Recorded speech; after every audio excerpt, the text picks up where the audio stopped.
Thirikari cia kaunti ikoretwo na mathiiri ma ciringi bilioni 51 iria itiri ciarihwo aria manarutithania wira na thirikari ici cia kaunti kuma o mwaka wa 2013. Kuma o mweri wa gatandatu mwaka uyu niguo President Uhuru Kenyatta akinyiriria ati thirikari yake na cia kaunti nikinyagia irihe andu aria iri na mathiiri mao ari njira imwe ya kururumura wonjoria wa bururi.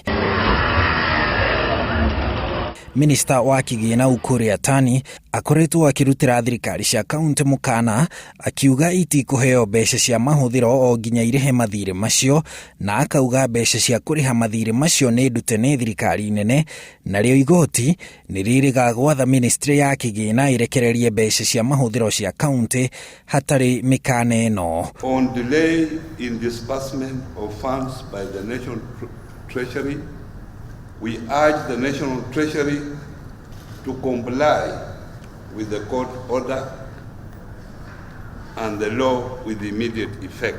No riu gukindira mukana uyu wa Yatani uria hihi waya kuoneka ukihuthia watho wa igoti, kamiti ya uthii wa nambere ya aminista igitongorio ni Minista Fred Matiang'i yugiite kaunti no nginya ciambe irihe mathiiri maya mbere ya kuheo mbeca ciao cia mahuthiro. The way sometimes some of our colleagues and fellow leaders talk about this casually is as though they create an impression that the national government or the national treasury is neither willing nor able to address that issue. Already, actually, the controller of budget has confirmed some of this money has been dispersed to some counties across the country. That is why 12 of the counties have cleared all their bills. They have paid all their pending bills.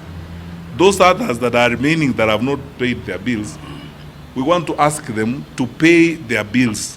Kamiti no irauga magavana mararega kuriha mathiiri maya kuona amwao matiari wa afisiri ria mathiiri maya magire kurihwo. Best gift they could give to SMEs in their counties is to pay their bills. Some of the people who are owed bills are people who supplied, eggs, sand, building materials to county governments. And some of them did that even 2 years ago or 3 years ago and they have not been paid. There is no justification why these bills should not be paid. And so they are playing politics with the lives of the SMEs. And they would rather buy vehicles or run motorcades instead of paying the SMEs who are owed very little money, 100,000, 50,000 and so on and so forth. That we will use all lawful means to ensure that these county governments pay their bills. Thirikari ya kibururi nayo iri na thiiri wa ciringi bilioni 65 kuri aria manamirutira wira, riu ikiuga ni kuriha ciothe thiini wa mieri iri yukite. Already we have paid over 9 billion shillings in pending bills to those who are owed by national government. Handu-ini ha Inooro TV, njitagwo Harun Njoroge wa Maina.